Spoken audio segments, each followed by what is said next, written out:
Hey, this is Jacob Laguerre, and in this video, I want to do a language learning review of 2024. So, for those of you that don't know me, my name is Jacob Laguerre. I'm an aspiring polyglot, and I am currently learning three languages at the same time, which is Esperanto, Spanish, and French. And my goal is to help native English speakers learn multiple languages at the same time, so that way they can become polyglots as well. So I thought it would be pretty cool to do a look back at the year of 2024.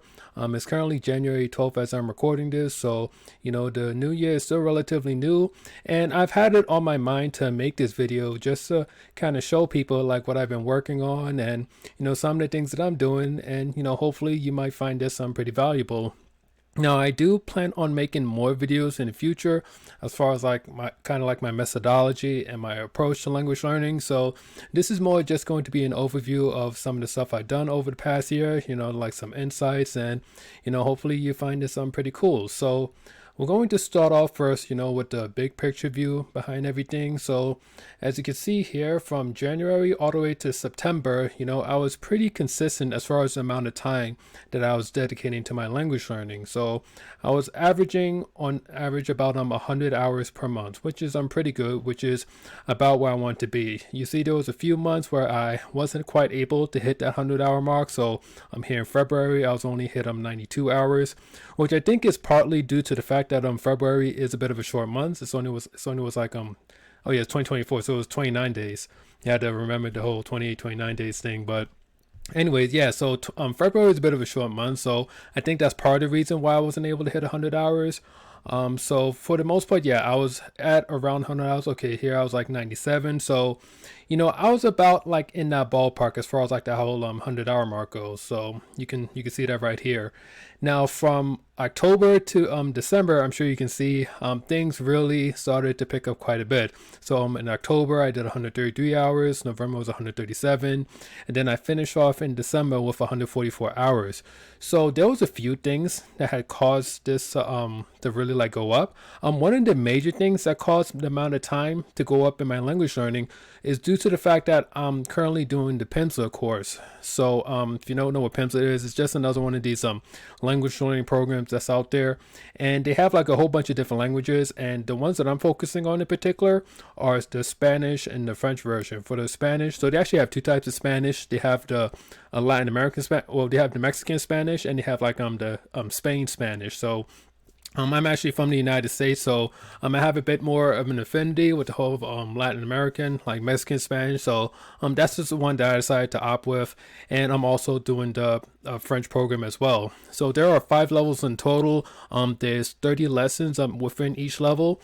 I had decided to skip the first level because I had already been putting a lot of work into Spanish or French already, so I felt it wasn't really necessary for me to start all the way at the beginning. So I decided to start from level 2 upwards. I'm actually going to be done with the Pimsleur audios pretty soon, and I guess if I had to give like my very very brief review of the Pimsleur audios, I think it's good as far as like just kind of exposing you to the language, hearing different sentence patterns, getting familiar with like typical conversations that you may have in the language.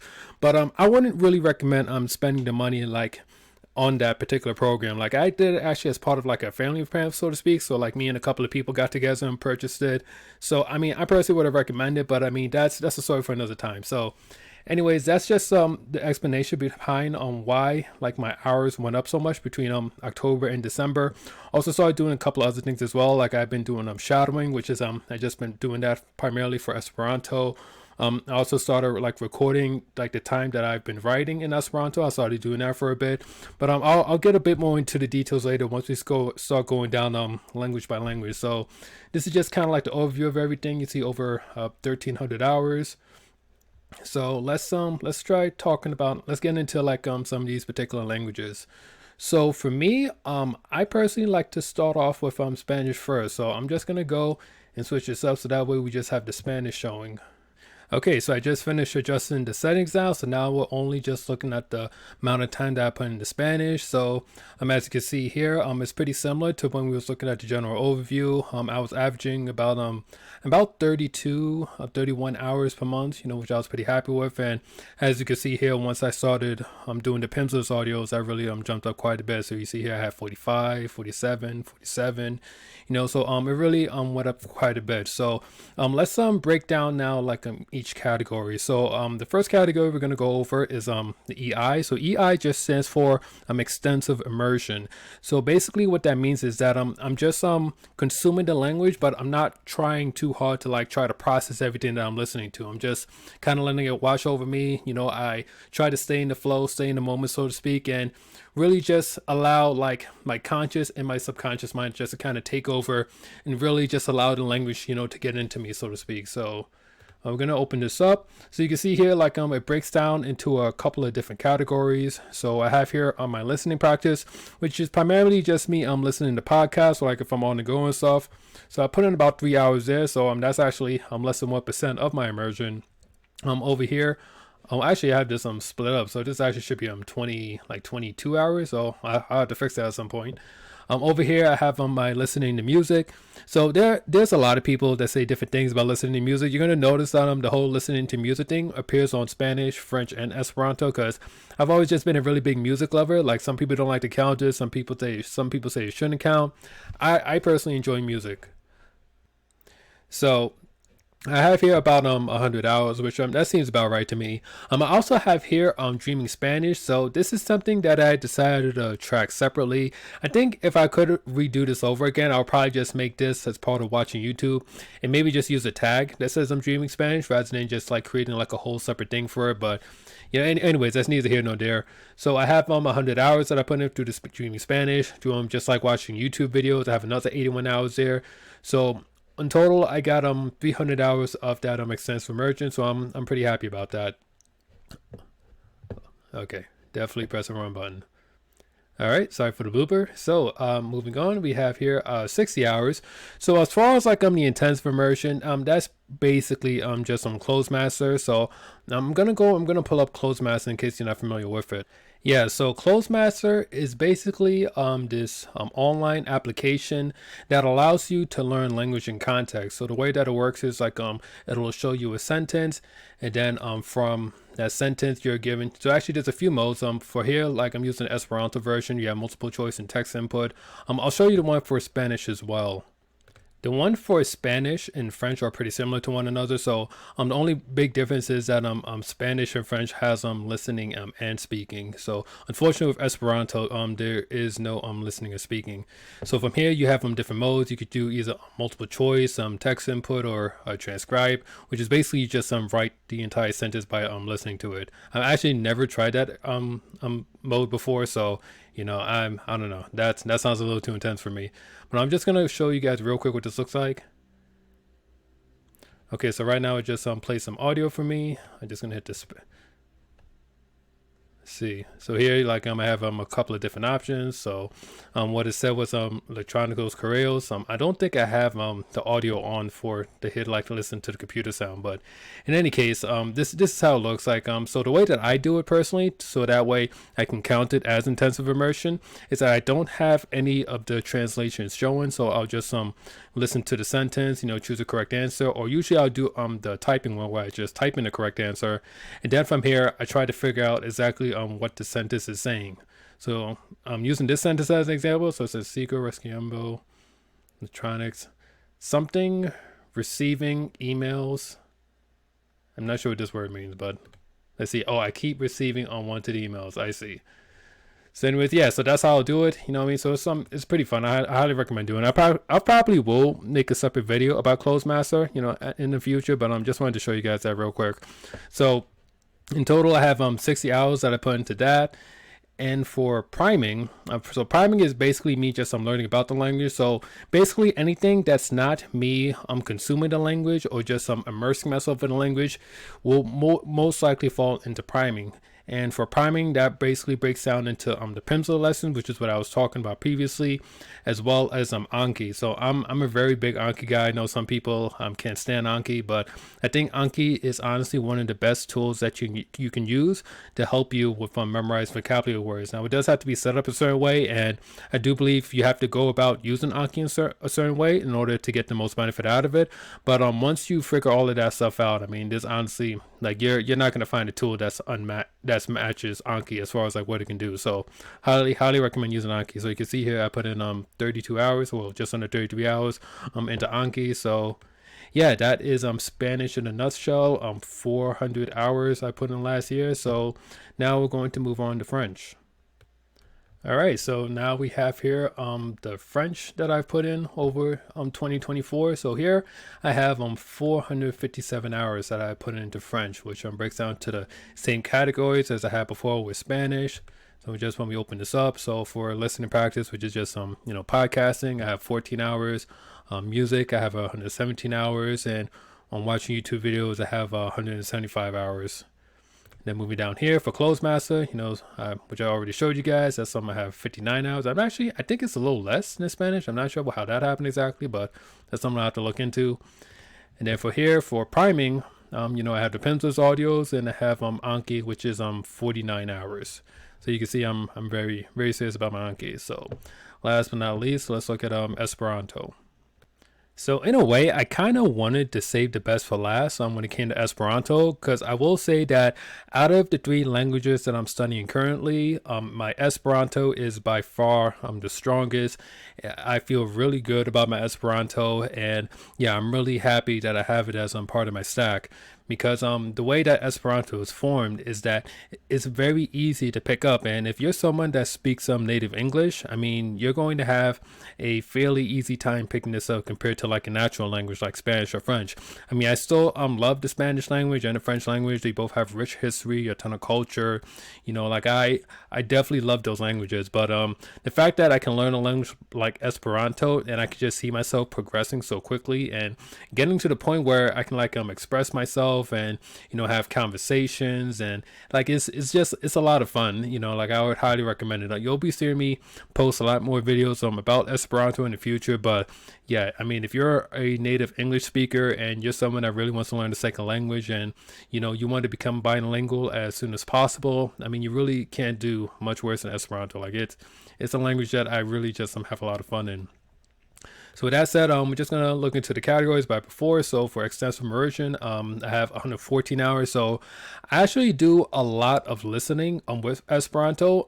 The way I see it is that with Esperanto, I've come to the conclusion that the more time that I put into this, like I get the most bang out of my buck when I pour time into Esperanto, because since Esperanto is relatively a lot easier to pick up compared to like a natural language like Spanish or French, I know that any time that I pour time or a little extra time into Esperanto, it's going to pay me back, and it's going to pay me back relatively quickly. So I tend to do a lot of listening with Esperanto, especially at night. Like at nighttime, I'll usually go out on a little 20-minute walk, just walking around the neighborhood. So I'll have my headphones in and I'm just listening to an Esperanto podcast. So that could be either like Current Punto or Herxo or Usoni Persone, like this. There are quite a few good Esperanto podcasts. So I'll probably talk about that in like a future video or a blog post. But yeah, there's a lot of great content there. Esperanto does make some pretty cool music. I got a little 57 hours. Definitely less, I believe, compared to Spanish or French, but I try to squeeze in some music.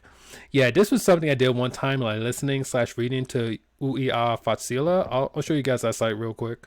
Yeah, so basically what this site is that it contains a bunch of different articles, but it's written in a way where it's very easy for beginner Esperantists to learn. Like as long as you know like a core set of vocabulary words, like the most common vocabulary words, you can go to one of these articles and you can read them. Like they're written in such a way that they use a lot of simple language. They don't use too many advanced words or anything like that. So if you're someone that's trying to learn Esperanto and you're trying to level up your reading, this is definitely a great place to go.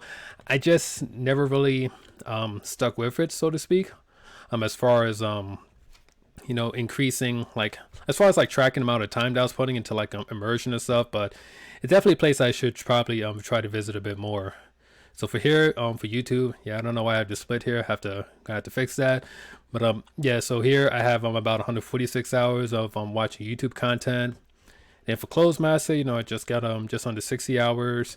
And for here, for the output, this is actually the only language right now out of all the languages I'm studying where I'm actually tracking my output. So I'm using this site called 65words.com. I'm going to show you guys that real quick. And also for the record, I will definitely be making probably a separate video or a separate post about the site in the future, because it's definitely an extremely useful site if you want to go and level up your writing. So basically the way that it works is you can sign up. Actually, you don't even need to sign up. You could just start writing right away. And the goal is that you need to write at least 65 words, as the name of the site suggests. So you just try to show up as often as you can throughout the months. You just go, you write your little 65 words, you hit send, and then hopefully if there's people that speaking language are either native level or near native level, they can like hop on your post, they can make corrections and stuff, so that way you can see that what you got right, what you need to work on for next time. So unfortunately, like there isn't like native speakers for every languages and stuff. Like there is the guy that created the site, like he actually is a native Spanish speaker, so he'll usually like hop on a lot and like correct other people's posts and stuff. Unfortunately, you don't really see that much for the other languages, and not for Esperanto.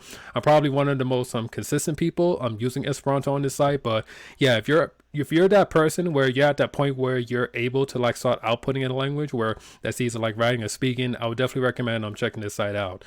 So I have about 15 hours tracked on that, because I actually started that relatively late last year. I think it was around November, December, if I'm not mistaken. So from there, I just been using it every day just to work on my writing, and I could definitely see that I've been improving quite a bit. Like I'm getting to a point now where like my words are getting us on the flow a lot better. Like I can see myself getting a lot more nuance in like the way I'm writing, and I'm thinking in Esperanto. So the site has been extremely useful for me. So highly recommended. And the last but not least, we have our priming. So here I have learned about Esperanto. I don't remember what this was exactly. Yeah, I can't. I don't remember that. Here, I think it might have been like a book or something that I was reading, so I probably decided to track it or something. But here, we have Anki, where I have about 29 hours. It's funny, actually, out of the 3 languages I'm studying, I actually put the least amount of time into Anki, which don't get me wrong, like I do study the same amount of new words each day with Anki, so I have roughly the same amount of cards for each language. But the way that Esperanto is structured, it's structured in such a way where it's very easy for English speakers to pick it up. So you'll see a lot of words in Esperanto, and you can usually have like a pretty decent idea of what that word is. So like the words almost feel like second nature to you, like even though you haven't seen it before, but it's similar enough to English where like you have like a kind of a natural like feel for it. So yeah, Anki has been not difficult for me with Esperanto. And shadowing, which is something I spoke a little bit about earlier, which is where I'm basically just listening to somebody speak, and then I'm just trying to repeat and say what they're saying at the exact same time. Like like when you're listening to a song and you're singing the song like with the music. I'm basically doing that, but with like spoken language. So that's something I've been doing for a bit, just to kind of like work on my pronunciation. One of my goals for Esperanto actually is to be able to start speaking on a regular basis before the end of this year. So I'm doing all this shadowing work, as well as doing 65 words, is really what's been helping me to prepare to get to that next level. Because like once I'm able to start speaking, then I'll basically have like all the skills like I have like all the skills like kind of like at the ready, so to speak. I mean, speaking is definitely going to take some time to like reach the other levels, but I'll be able to speak, I'll be able to write, I'll be able to listen, and I'll be able to read. So right now I just kind of have like 3 out of the 4 skills. So I feel like once I really like get the speaking thing going, that's when things are really just all going to kind of come together for me. So I'm really excited about that. So yeah, so that is about a wrap as far as everything. Hope you guys found this pretty interesting and all about what it looks like to be studying 3 languages at once, and just being consistent with it. And I will say this though, like I don't want you guys to get the idea like I started off studying 3 languages. Like when I really got back into language learning again back in October of 2023, I originally just was focusing on Spanish, and from Spanish I added on French, And then while I was studying Spanish and French, I still had my eye on this whole Esperanto thing, and I said, like, this Esperanto is like kind of cool. Like, I think I could probably add that on as well. So I decided to add on Esperanto, and last year was the first year where I had all three of these languages, and I was just working on all of them, at the same time. So I'm definitely living proof that it can happen. It definitely is going to require a lot of work, a lot of dedication and persistence. But whether you're studying one language or you're studying multiple languages, one of the most important things is that you need to know like why it is that you're doing it in the first place. Like you need to have very strong reasons. Like if you have weak reasons or if you have weak motivation for studying your language, then you might be able to do it for a little bit, but something will happen where you'll kind of get knocked off balance, or like you just kind of start getting bored with it, or you can start getting impatient, or something will happen and you'll get away from it. And one day becomes 2 days, 2 days become 3 days, becomes a week, becomes a month.